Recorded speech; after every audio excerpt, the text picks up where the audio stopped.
Hello everyone, it's Gladys Diaz with Heart's Desire International and welcome to video 2 in the Meet Mr. Right for You video series. In this video, we're going to be talking about how to make dating fun, how to have more fun while dating. And as I mentioned in video 1, and if you haven't watched that video yet, you want to go back and watch that one first. But I mentioned that a lot of our experience that we have in dating and relationships really starts up here. It starts with our perception and our mindset. And so we're going to talk about that a little bit more in the third video.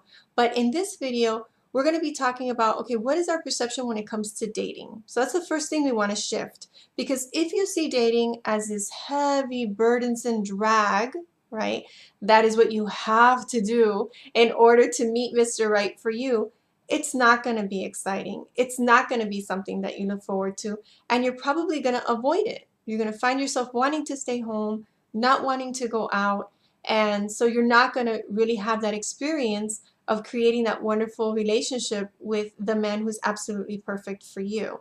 So how can we shift our perception of dating? Let's look at dating for what it really is.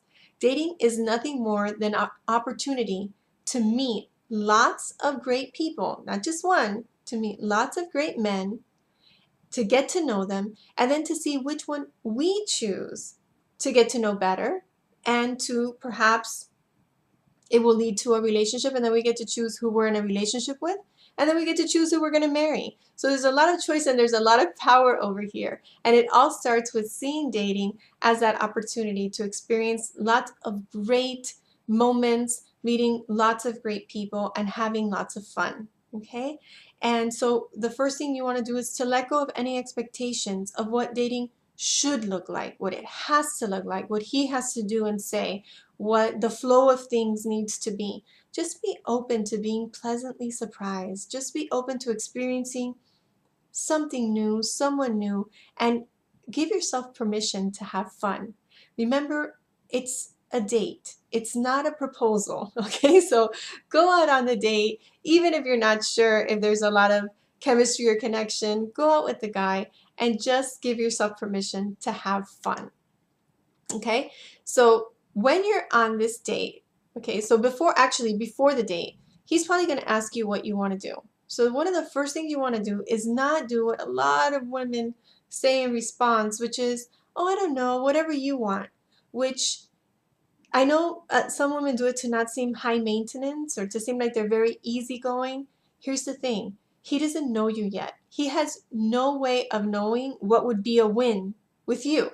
So when you say whatever you think or whatever you want for the first date, he's not able to set himself up or to set you up, either one of you up, to have a fun experience on this date. There's just millions of possibilities of what it could be. And let's say that he chooses a seafood restaurant and you're deathly allergic to crab and shellfish. That wouldn't be a lot of fun, right? ER, not a good first date. So you want to let him know, and without, again, trying to control all of the details, just say things like, I don't know, I love dancing, I love to laugh, so a comedy show's fun, I enjoy eating Italian food, but I also like Mexican food. Right there, you've given him 4 choices, and now he has a better idea of how he can set up a date that's going to increase the probability of both of you having a good time. Because in case you didn't know, men really want to please us, and so he wants to make sure that he's making choices that actually please you. We're going to talk about that a little bit later. So the next thing you're going to do is, when you're actually on the date, is you want to really check in with yourself, tune in with yourself, and also listen to him. So you're listening to 2 people. First, you're going to be a lot more quiet than usual. And the reason you're going to be a lot more quiet than usual is because you're going to be listening and paying attention to what is actually happening on the actual date, so that you're not in your head thinking about the past or fast forwarding into the future. You're actually there. So you're going to want to listen to him. What is he sharing about himself? What is he telling you about what he likes, about his preferences, the things he does for fun? What is he saying to the people around you? How is he interacting with the waiters and maybe the valet person? How is he talking about his family and his work? So you see how when you're more quiet, you actually have the opportunity to listen to what he's saying. And then that gives you a chance to also listen to yourself. So that's the other person you're listening to. And what you're just checking in with yourself to see, how do I feel? Do I feel relaxed? Am I having fun? Am I having a good time? Do I feel comfortable? And so you're checking in with yourself periodically just to make sure that you're still actually there on the date and not in your head somewhere in the past or somewhere in the future. Okay? And then finally, you do want to make sure that you let him know that you're having a good time, and let him know that during and after the date. So while you're on the date, it's okay to inform your face and smile and then say thank you. So you can thank him for choosing such a great restaurant. If he took you to a place you've never been, like, thanks, I'd never been here. I never had any idea this was here.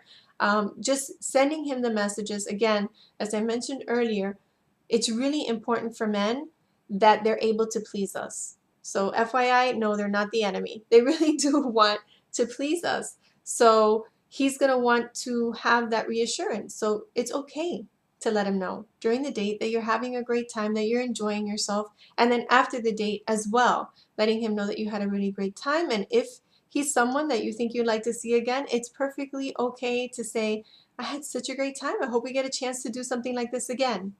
Invitation, he now gets to choose whether or not he's going to ask you out again. Remember, it takes a lot of courage to ask a woman out on a first date. It takes even more courage to ask someone out on a second date, because the first time she didn't know you, the second time she knows a little bit more about you. So if you let him know that you'd love to go out again, or you'd love to do something like that again, it sends a really clear message to him that if he asked you out, you'd probably say yes. Okay? And the last thing is to make sure, and this was probably going to like go against what some of you believe, but trust me on this, that make sure you're going out with more than one person at a time. And I know for some people that feels weird. There's kind of like, I feel guilty, I really like him, he knows I like him, and I'm going out with somebody else. Here's the thing. Until there's a commitment, there isn't one. Or as my sister and business partner likes to say, it's not a relationship until it is. So there's no reason to feel guilty. There's no reason to hide it if you're going out with other people. I mean, you don't have to proclaim it, but you also don't have to hide it. Remember, dating is an opportunity to meet several different people, lots of great guys, so that then you are able to choose which one you think is Mr. Right for you.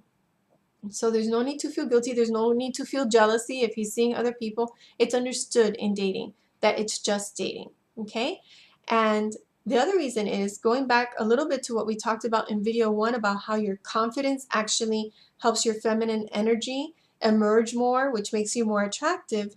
When you're receiving the time, the attention, the gifts, and the compliments of several different men, that really does build your confidence, right? There's more than one man who's interested, more than one man who's calling. You're going out on dates, you're having all of these different experiences, and it does wonders for your self-esteem and your confidence. So that actually, the more you go out on dates, the more confident you feel, the more attractive you are, the more dates you're going to get. So accept as many dates as you can, and I also recommend that you go out with the same person more than once. Even if you didn't feel that immediate spark on date 1, go out on 2 or 3 dates before deciding whether or not you want to go out with him, because sometimes the first date is just kind of like you're just getting to know each other, and you might find that you start to grow really attracted to him the more you get to know him, the more you learn about him. Okay? And this also really helps with not getting too attached to one person, which is a very big temptation. When we go out with one person and we like him, then we're sitting by the phone hoping that he'll call, and looking at our phone and looking for text messages. It's Wednesday and he still hasn't called. But if you're dating 2 or 3 guys, the phone's always ringing, and the texts are always coming in, and so you always have something to do. You're always having a good time. You're having fun. And again, as you get to know the different guys, then you can be selective, and you have more opportunities to see who it is that you would like to make Mr. Right for you. Okay, so these are just some tips that you can start putting into place right away, so that you can start having a more fun experience in dating. And when you first start dating, and even once you're getting to know somebody better and it's starting to turn into a relationship, there's going to be stuff that comes up for you. You know, there's fears and there's doubts and there's um, limiting beliefs that sometimes get in the way. And that's what we're going to be talking about in video 3. We're going to talk about how to really identify some of those things that you may not even be conscious of, that are standing in the way of you having the relationship that your heart desires. And so we're going to really talk about what some of those things may be, address some of the questions that you may still have, and really make it so that you feel ready to start putting all of these things into practice and be on the path to meeting and marrying Mr. Right for you. So for this video, your action steps are just to really, start being open to accepting a lot more dates. If you're not dating right now, then go back and watch video number 1. Look for the things that you can do to increase your confidence, the smiling, the letting people in your life know what you want, getting out there more often, and then start using the tips in this video to make the experience of dating more fun. And on our next video, we'll talk about what are some of those things that might be blocking you and getting in the way. And until then, until our next video and until our hearts meet again, always remember that you are loved. Goodbye, everyone.